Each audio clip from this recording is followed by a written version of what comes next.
Net voordat ons saam lees uit die woord van die Here, kom ons raak net eers stil in gebed. Here, ons almagtige drie-enige God, dankie vir die voorreg wat ons het om vanoggend U weer te kan aanroep in gebed.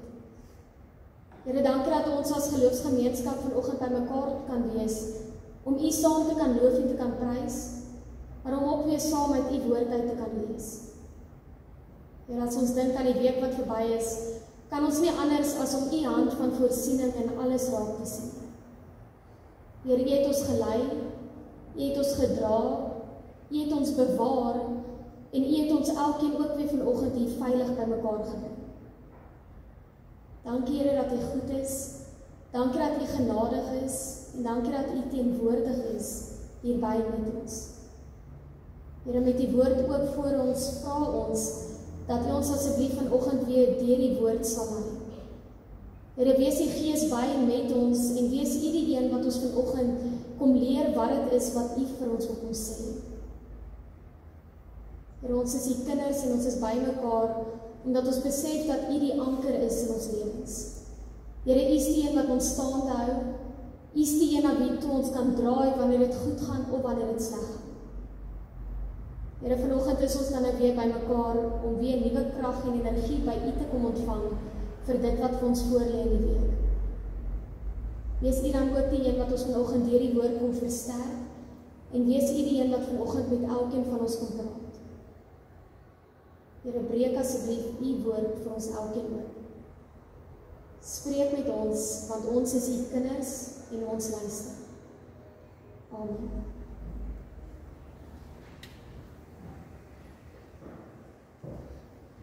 Ek lees vir ons saam uit 2 Timoteus 1 vers 7 tot 14.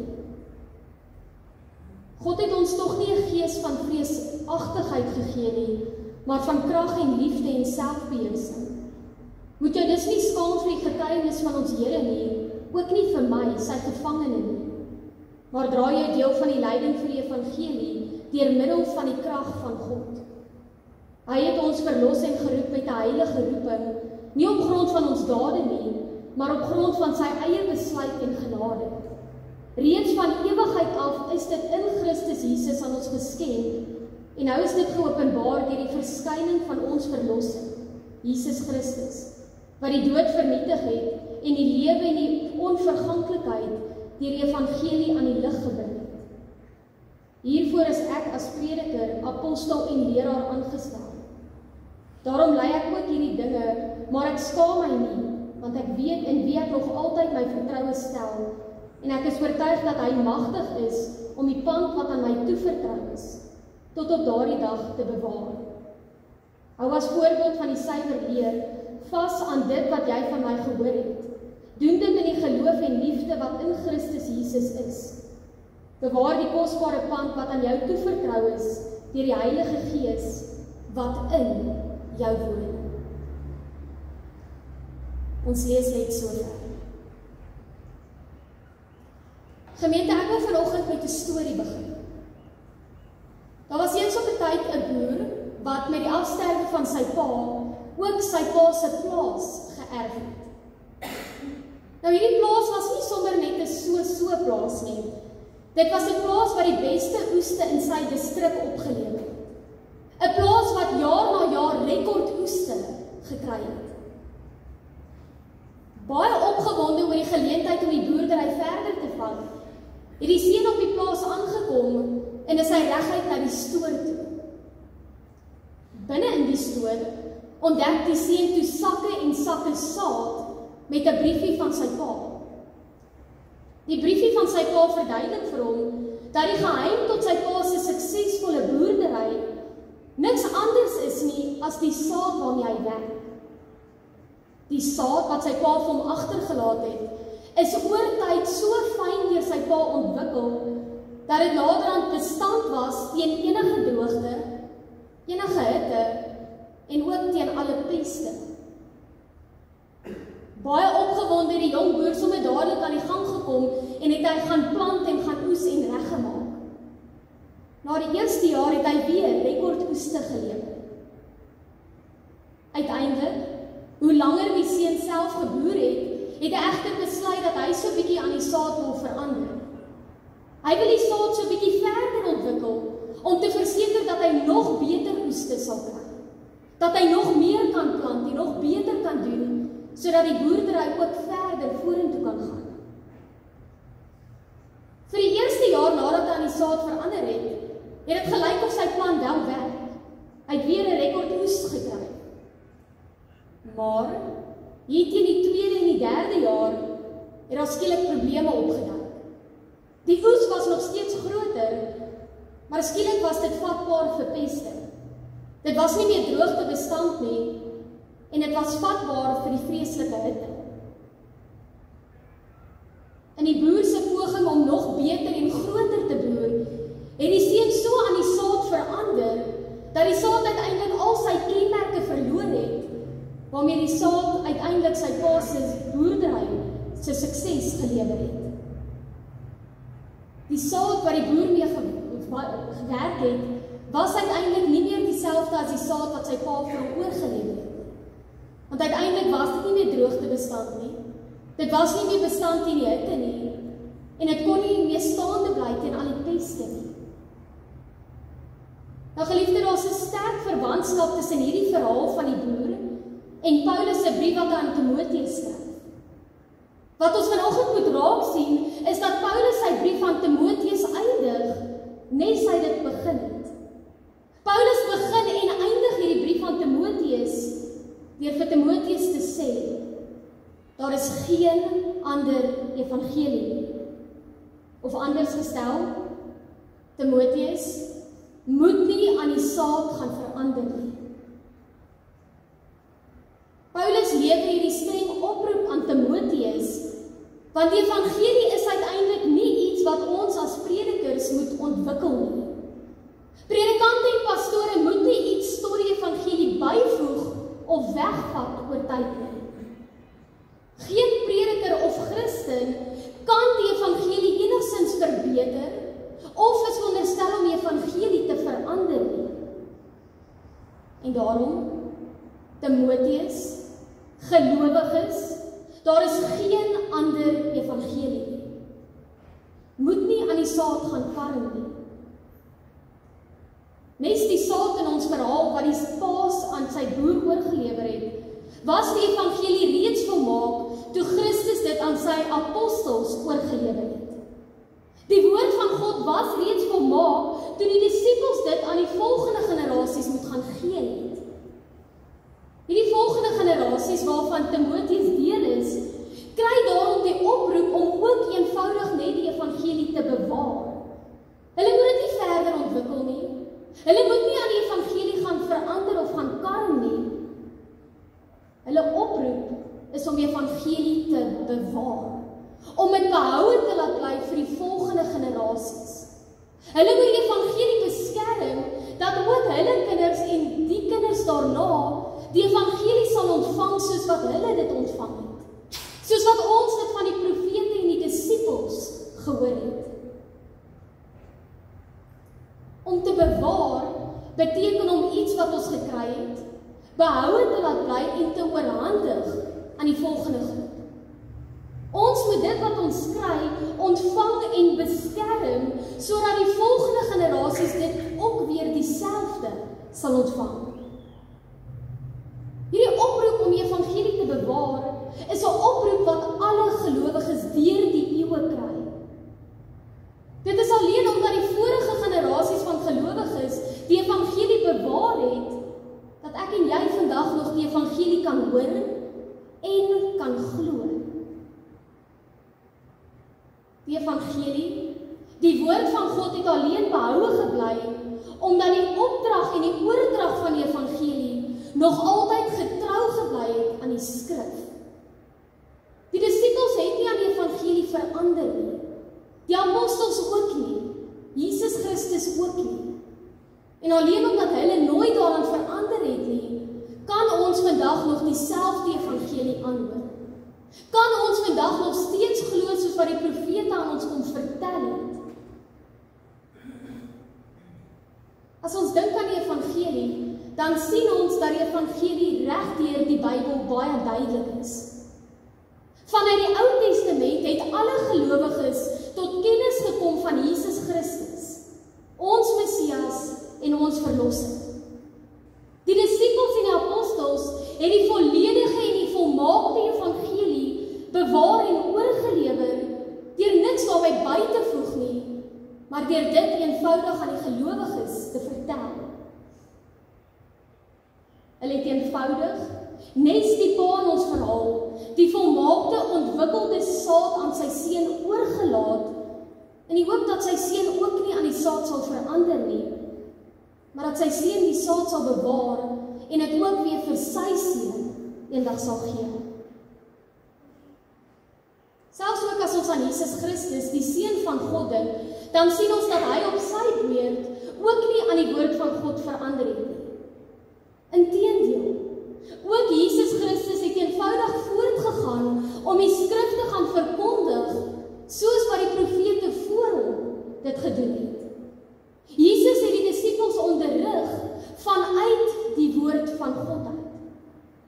In Lukas 24 vers 27 sien ons dit. Daar staan, daarna het Jesus by Moses en by die profete begin en al die skrifuitsprake wat op hom betrekking gehad het, vir hulle uitgeleer. Met ander woorde, Jesus het vir ons niks nuuts kom verkondig. Hy het ook maar net vir ons die evangelie kom verkondig. Hy het ook vir ons kom verkondig dat hy die Seun van God is. Die een wat gebore is om elkeen van ons te kom red. Jesus het die volledige en die volmaakte skrif, wat eeue tevore reeds aan ons gegee is, vir die disippels kom uitlei, vir hulle kom verduidelik, vir hulle kom sê dat die skrif na hom verwys.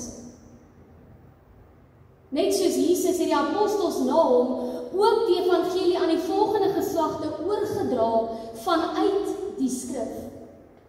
Die apostels het die Ou Testament uitgelê en die volgende geslag daaruit geleer dat Jesus Christus die Messias is.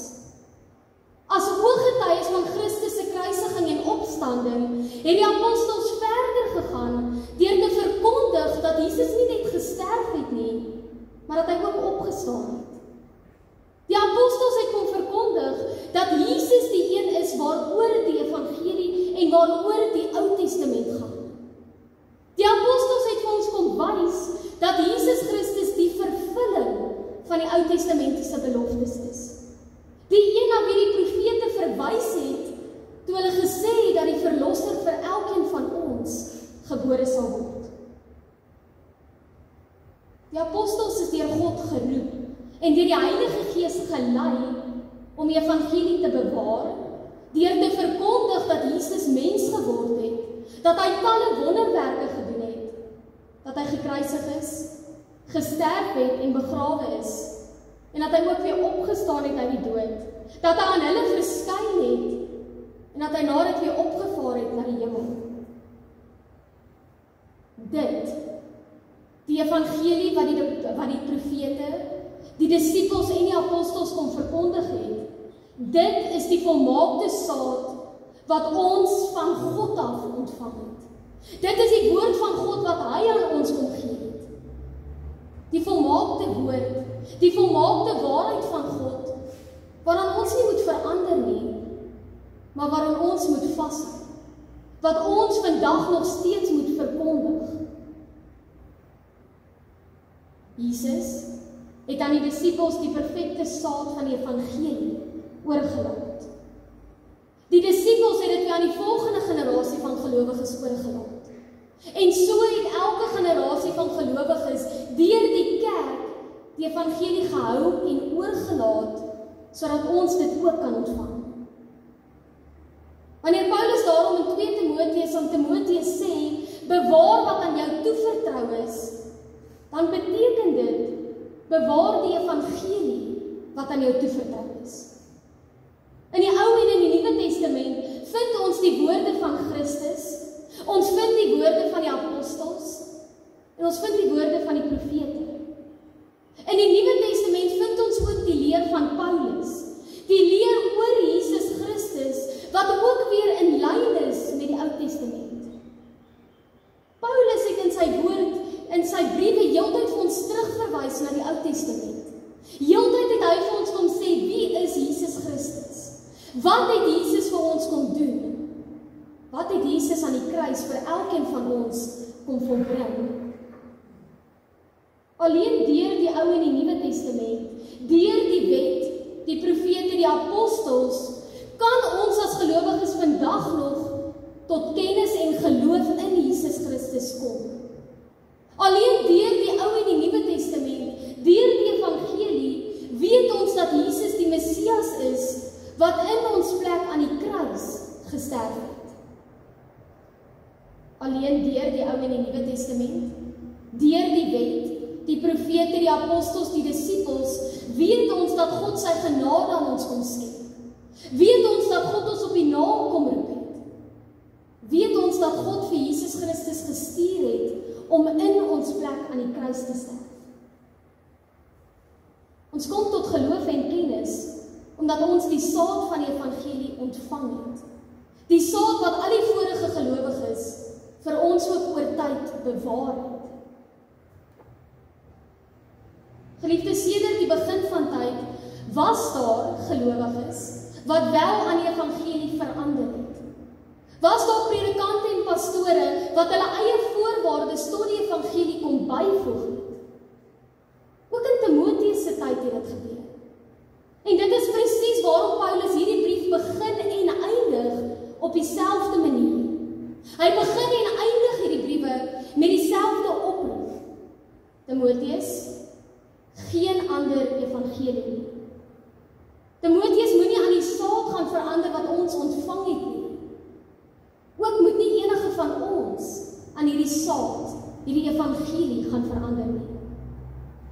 Want sodra ons aan die evangelie verander, deur ons eie voorwaardes en vereistes daar te gaan byvoeg, dan is ons ook besig om hierdie perfekte, droogte, son- en pestbestande saad wat vir ons nagelaat is, te verander en te manipuleer, om dit ook te probeer beter maak. In die proses is ons egter besig om die kenmerke van die saad te verloor. Is ons besig om die evangelie, die waarheid van God, te verander. As gelowiges is dit ons verantwoordelikheid. Nie om die saad van die evangelie te verander of te probeer verbeter nie, maar om dit te bewaar, om dit behoudend te laat bly. Daarom moet die leer en die woorde van alle gelowiges, alle predikante en alle pastore altyd teen die skrif gemeet word. Paulus skryf immers in 2 Timoteus 3 vers 16, die hele skrif is deur God geïnspireer en het groot waarde om in die waarheid te onderrig, om dwalinge te bestry, om verkeerdhede reg te stel en om 'n regte lewenswyse te kweek. Paulus se oproep in 1 en 2 Timoteus is om die evangelie te bewaar wat aan Timoteus en aan elke gelowige na hom toevertrou is. Alhoewel Timoteus die evangelie oorspronklik van Paulus ontvang het, moedig Paulus ook vir Timoteus aan om nie alles te glo net omdat Paulus dit vir hom gesê het. Timoteus moet ook dit wat Paulus aan hom kom verkondig het, aan die skrif gaan meet. Timoteus moet Paulus se woorde vat en dan na die skrif toe gaan, die skrif wat God vir ons as mense kom gee het. Timoteus moet na die woord gaan kyk, want daarin word die ware en die enigste evangelie openbaar.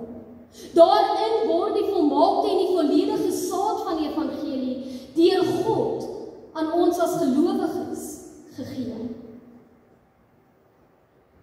Gemeente, die brief van 1 en 2 Timoteus is van begin tot einde gevul met die klem op die waarheid van God se woord. Hierdie brief is egter nie net vir Timoteus van waarde nie. Vandag nog is hierdie brief vir ons as kerk ook geskryf en ook vir ons bedoel.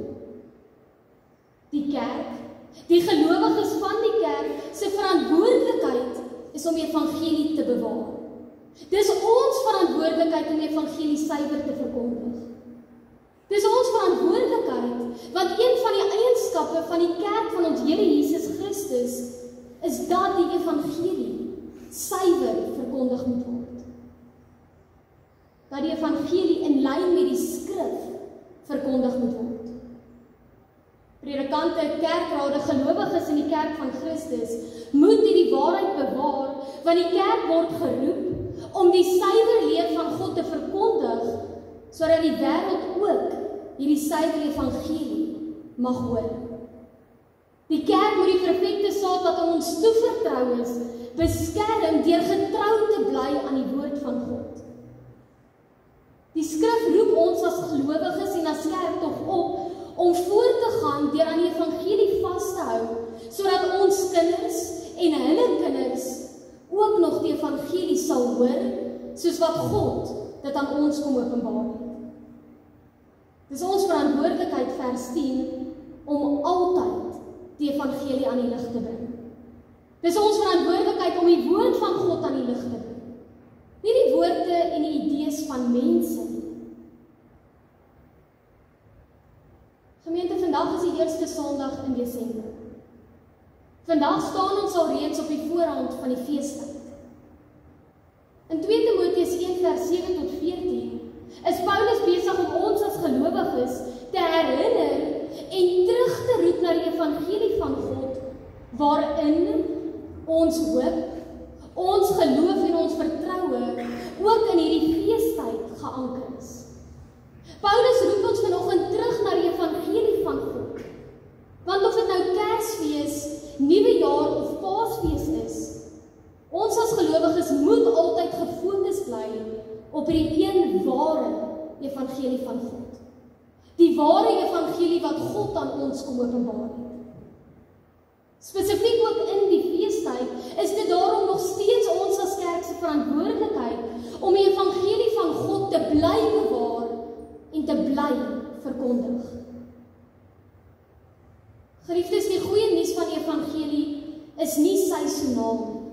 Dit verander nie saam met die seisoene wat verander nie. Die goeie nuus van die evangelie is altyd goeie nuus.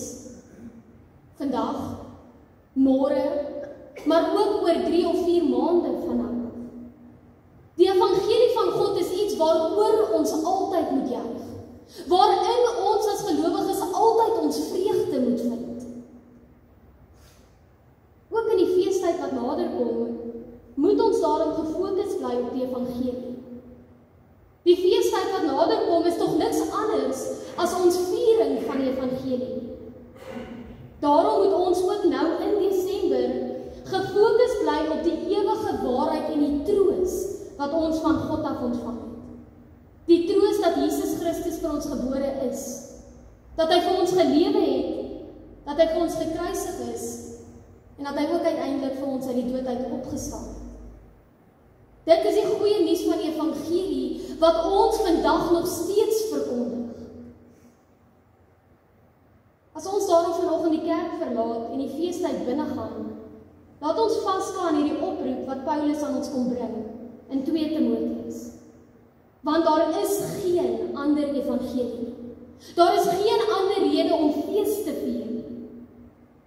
Laat ons ook in hierdie feestyd die saad van die evangelie, wat aan elkeen van ons toevertrou is, bly bewaar. Deur die betekenis van die feestyd te gaan soek in die geboorte van Jesus Christus, ons verlosser. Laat ons ook in hierdie feestyd eenvoudig net voortgaan om die evangelie wat aan ons toevertrou is, te bly verkondig. Want gelowiges van Louis Trichardt en Soutpansberg, daar is geen ander evangelie nie. Daar is geen ander rede om fees te vier. Laat ons daarom nie aan die saad en aan die betekenis van die evangelie gaan verander nie. Ook nie nou in hierdie feestyd nie. Amen. Kom ons bid saam.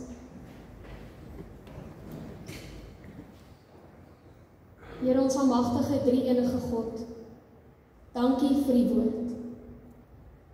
Dankie, Here, dat ons by mekaar kan wees, om saam te kan hoor dat U waarlik alreeds die evangelie aan ons kom openbaar het.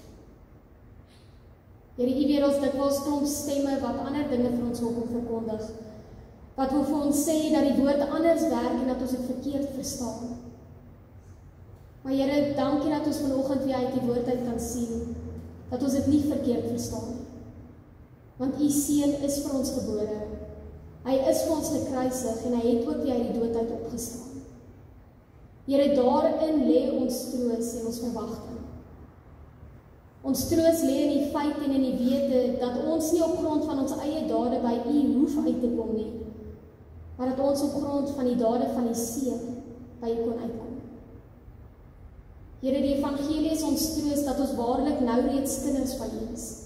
Dat ons verlossing en ons redding vas staan en dat ons nie hoef te twyfel op die ewige lewe nie. Here, want U het die Seun aarde toe gestuur. U het die Seun gestuur om aan die kruis te sterf, sodat hy ook aan die kruis alles vir ons klaar kan volbring het. Here, dankie dat ons met opwinding kan uitsien na die feestyd, want ons weet wat ons vier. Here, ons weet waaroor Kersfees gaan. Help ons asseblief om verby al die blink liggies te kyk en om vas te klou aan die waarheid van U woord. Die waarheid dat U U Seun gestuur het, dat U ons kom red het en dat U ons die kinders kom maak het. Here, U weet ons leef in 'n wêreld wat aan die verander is en waar dinge nooit vir te lank dieselfde bly. Laat ons asseblief deur die Gees om te besef, selfs al verander dinge om ons, bly U woord vas. Here, want dit is U oproep aan die kerk. Here, U lei ons en U hou ons, laat ons behoue bly, juist sodat ons ook sal voortgaan om U evangelie te verkondig. Laat ons asseblief van hierdie taak wat ons van U ontvang het. Here, dit is vir ons 'n voorreg om te weet ons is U kinders en ons is deel van U kerk. Here, help ons asseblief altyd vas staan in dit wat U vir ons kom leer het. Here, wat U vir ons 'n saad kom gee wat klaar ontwikkel is, wat klaar volmaak is en wat klaar perfek is. Help ons asseblief om hierdie saad te beskerm en om ook hierdie saad vorentoe te vat en te gaan plant daar waar ons kom. Here, dankie dat ons U kinders is en dankie dat ons U kan loof en kan prys. Here, U is goed en U is ons God en daarom sien ons uit om ook weer die geboorte van U Seun te kan vier.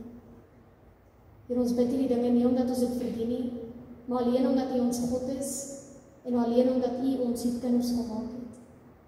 Amen.